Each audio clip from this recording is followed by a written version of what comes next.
الحمدللہ رب العالمین والصلاة والسلام علی محمد الامین فاعوذ باللہ من الشیطان الرجیم بسم اللہ الرحمن الرحیم۔ خواتین و حضرات، ہم مشکوٰۃ المصابیح میں کتاب الصوم کا مطالعہ کر رہے ہیں۔ یہ تنزیہ الصوم کا باب ہے۔ معدان بن طلحہ کی روایت ہے، وہ کہتے ہیں کہ ان ابا الدرداء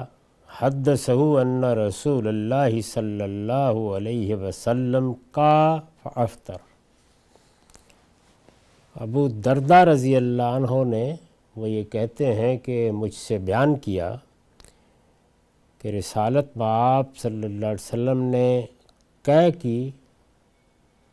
اور اس کے بعد روزہ افطار کر لیا، یعنی روزے تھے، آپ نے بھی روزہ رکھا ہوا تھا، قے کی اور افطار کر لیا۔ قال فلقیت الثوبان فی مسجد دمشق، یہ کہتے ہیں کہ میں ثوبان سے دمشق کی مسجد میں ملا، فقلت ان ابا الدرداء حدثنی ان رسول اللہ صلی اللہ علیہ وسلم قام فافطر، تو میں نے ان سے یہ بات بیان کی کہ رسول اللہ صلی اللہ علیہ وسلم کے ایک صحابی ابو الدرداء رضی اللہ عنہ تو یہ کہتے ہیں، انہوں نے مجھ سے بیان کیا ہے کہ رسول اللہ نے قے کی اور اس کے بعد روزہ افطار کر دیا۔ تو ثوبان رضی اللہ عنہ نے کہا کہ کالا صدقہ، وہ صحیح کہتے ہیں، وانا سببت لہ وضوءہ، اس وقت میں نے وضو کا پانی آپ کے ہاتھوں پر ڈالا تھا، یعنی وضو کرا رہا تھا میں۔ اس روایت میں رسول اللہ صلی اللہ علیہ وسلم کا ایک عمل بیان کیا گیا ہے۔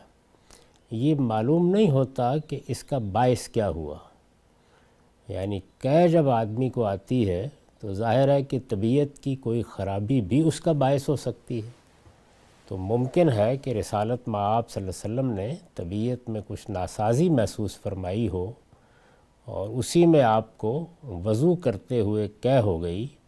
تو آپ نے محسوس کیا کہ شاید اب روزہ پورا کرنا مشکل ہوگا، تو آپ نے روزہ افطار کر لیا۔ تو اس کی بنیاد پر قے سے روزہ ٹوٹ جاتا ہے یا خود قے کی جائے تو روزہ ختم ہو جاتا ہے، یا منہ بھر کر آئے تو کیا باقی رہتا ہے، اس طرح کی جتنی بحثیں ہیں وہ اس روایت کی بنیاد پر نہیں کی جا سکتی، اس لیے کہ اس میں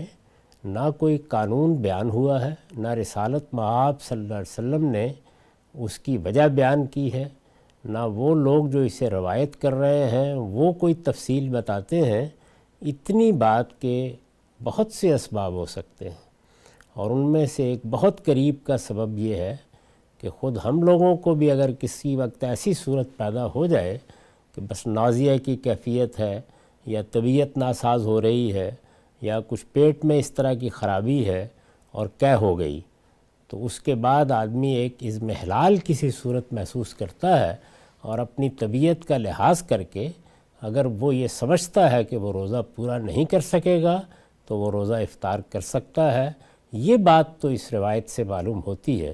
لیکن یہ کہ قے روزے کو توڑنے یا ختم کرنے کا باعث ہو جاتی ہے، اس طرح کی کوئی بات اس سے استنباط نہیں کی جا سکتی۔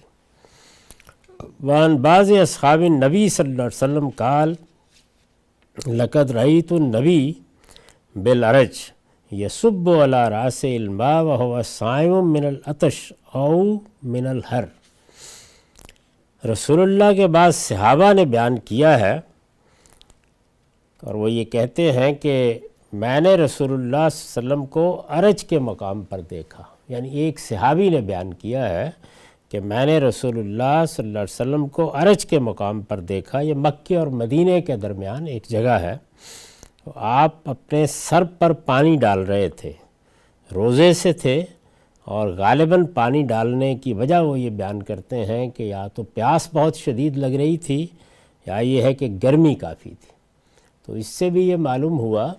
کہ اگر کسی وقت پیاس لگ رہی ہو، روزے میں بہت سخت گرمی ہو یا اس طرح کی صورتحال پیدا ہو جائے تو کھانا پینا تو ممنوع ہے، اور اگر کھائے پیے گا آدمی تو روزہ ختم ہو جائے گا، لیکن سر پر پانی ڈالنا یا کلی کر لینا یا نہانے لگ جانا،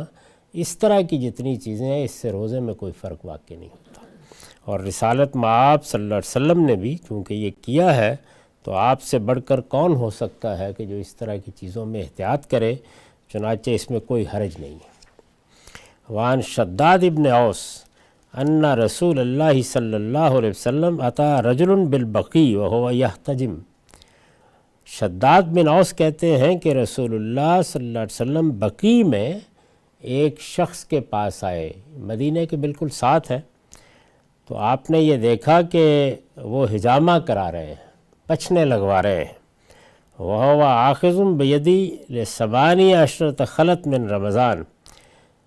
رسول اللہ نے میرا ہاتھ پکڑا ہوا تھا اور یہ رمضان کی 18 تاریخ تھی، یعنی رمضان کے 18 روزے ہو چکے تھے۔ فقال افطر الحاجم والمحجوم۔ تو رسول اللہ صلی اللہ علیہ وسلم نے فرمایا کہ یہ پچھنے لگانے والا اور جسے پچھنے لگائے جا رہے ہیں دونوں اب افطاری کریں گے۔ یہ اس روایت کا مطلب ہے، یعنی اس کا بھی یہ معنی نہیں ہے کہ پچھنے لگانے سے یا پچھنے لگوانے سے روزہ ٹوٹ جاتا ہے، بلکہ جس طرح کے بہت سے علماء نے اس کی شرح کی بھی ہے اور صحیح کی ہے، اس لیے کہ دوسری روایتوں میں اسی کی تائید بھی ہوتی ہے کہ آپ کا مدعا یہ تھا کہ یہ جس نے پچھنے لگوائے ہیں یہ اب ذوق محسوس کرے گا، اور ہو سکتا ہے کہ افطار کی نوبت آ جائے، اور یہ پچھنے لگانے والا ہے کہ جو خون کو بعض اوقات منہ سے وہ لے کے کرتے ہیں، تو ہو سکتا ہے کہ یہ بھی محسوس کرے کہ کچھ اندر چلا گیا اور اس کے بعد روزہ افطار کرنا پڑ جائے۔ تو یہ ایک صورتحال پر رسالت مآب صلی اللہ علیہ وسلم کا تبصرہ ہے، اس میں بھی کوئی قانون یا کوئی ضابطہ بیان نہیں کیا گیا، لہٰذا پچھنے لگوائے جائیں یا کسی موقع پہ انجیکشن لگایا جائے یا کسی جگہ پہ ڈرپ لگائی جائے، اس سے روزے میں کوئی فرق نہیں پڑتا۔ وعن ابی ہریرۃ قال قال رسول اللہ صلی اللہ علیہ وسلم کم من صائم لیس لہ من صیامہ الا الظمأ وکم من قائم لیس لہ من قیامہ الا السحر۔ ابو ہریرہ رضی اللہ عنہ کی روایت ہے کہ رسول اللہ صلی اللہ علیہ وسلم نے فرمایا، کتنے روزہ رکھنے والے ہیں کہ ان کو اپنے روزے سے سوائے بھوک پیاس کے کچھ نہیں ملتا۔ پیاس ہی کے الفاظ ہیں، لیکن ظاہر ہے کہ مراد وہی ہے۔ بعض موقعوں پر ہم اسی طرح کسی ایک جزء سے تعبیر کر لیتے ہیں کسی صورتحال کو۔ تو فرمایا کہ کتنے روزہ رکھنے والے ہیں جن کو ان کے روزے سے پیاس کے سوا کچھ نہیں ملتا، یعنی سارا دن منہ کو بند کیے رکھا، پیاس برداشت کی، لیکن یہ کہ ہر برا کام کیا۔ اگر دکان پر بیٹھے تو کم تول کے دے دیا، لوگوں سے جھوٹ بولا، دھوکے اور فریب دیے، اسی طرح سے ایسے کاموں میں سارا دن بسر کر دیا کہ جو لغویاتی میں شمار ہوتے ہیں۔ تو فرمایا کہ اس طرح کے آدمی کو اس کے روزے سے اس کے سوا کیا ملا کہ پیاسا رہا۔ یہ کسی چیز کی حقیقت کی طرف توجہ دلانے کا اسلوب ہے، اور رسالت مآب صلی اللہ علیہ وسلم نے دونوں پہلوؤں سے ہمیں دین سکھایا ہے۔ یہ بات بھی کہ کسی چیز کو اگر اللہ کے لیے کرتے ہو تو اس کی صورت کا بھی لحاظ کرو، کیونکہ وہ اللہ کی مقرر کی ہوئی صورت ہے۔ یعنی روزے کی صورت یہ ہے کہ اس میں ہم سحری کے وقت کھا پی لیتے ہیں، فجر کا جیسے ہی وقت ہوتا ہے اس کے بعد کھانا پینا، بیویوں سے تعلق قائم کرنا ختم کر دیتے ہیں، اور پھر مغرب تک یہی معاملہ رہتا ہے۔ یہ روزے کی صورت ہے۔ اس کی حقیقت کیا ہے وہ قرآن مجید نے بیان کر دی کہ وہ اللہ کے لیے اپنے اوپر کچھ پابندیاں لگا کے اپنی تربیت کرنا، اور اس مقصد کو حاصل کرنے کی صحیح ہے کہ ہمارے اندر تقویٰ پیدا ہو، ہم اللہ سے ڈرنے والے بن جائیں، اللہ کے حدود کی پاسداری کرنے والے بن جائیں۔ یہ اس کی حقیقت ہے۔ تو یہاں پر بھی اصل میں حقیقت کی طرف توجہ دلائی کہ کسی شخص نے اگر صورت کا اہتمام کر لیا ہے لیکن حقیقت کو ملحوظ نہیں رکھا تو اس کے لیے کچھ نہیں ہے، اور کسی شخص نے اگر حقیقت کو تو ملحوظ رکھا لیکن اللہ کی قائم کردہ صورت کی خلاف ورزی کر دی تو یہ چیز بھی اللہ کے ہاں قبول نہیں ہوتی۔ تو دونوں چیزوں کو ملحوظ رکھنا چاہیے۔ اللہ نے اپنی یاد کے لیے 5 وقت نماز کا طریقہ مقرر کیا ہے،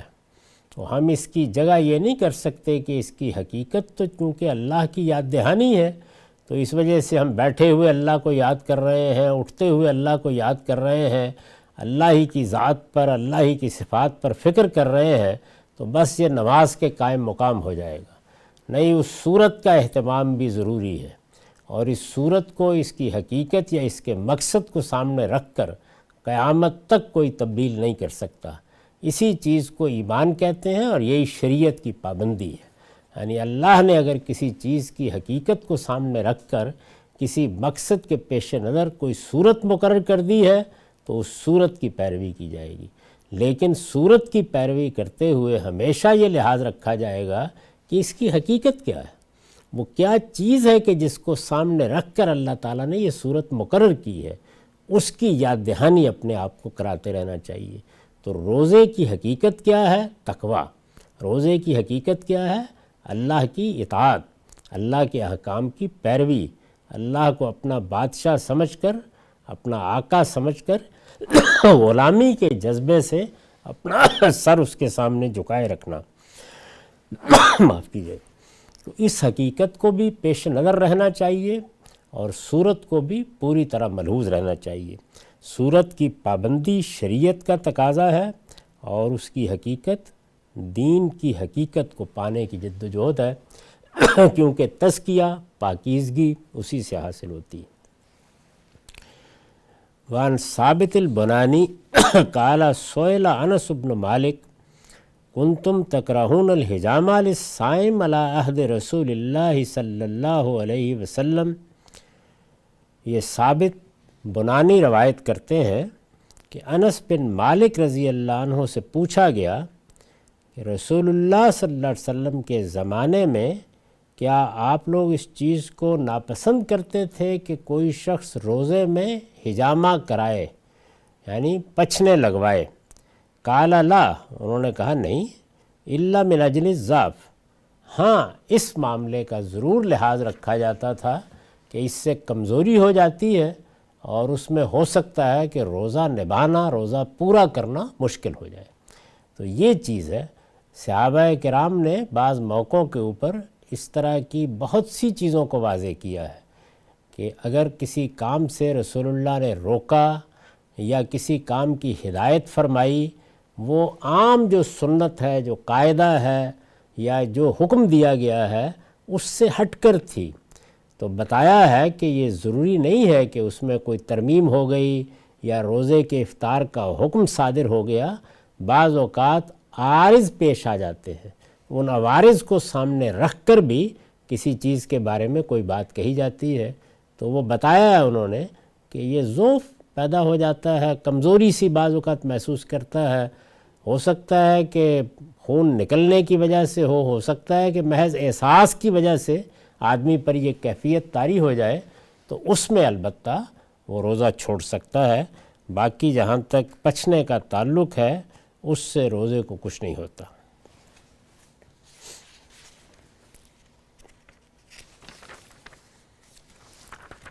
اس کے بعد اب مسافر کے روزے کا باب ہے۔ عن عائشۃ قالت ان حمزۃ بن عمر الاسلمی قال للنبی صلی اللہ علیہ وسلم اصوم فی السفر وکان کثیر الصیام فقال ان شئت فصم وان شئت فافطر۔ ام المومنین سیدہ عائشہ بیان فرماتی ہیں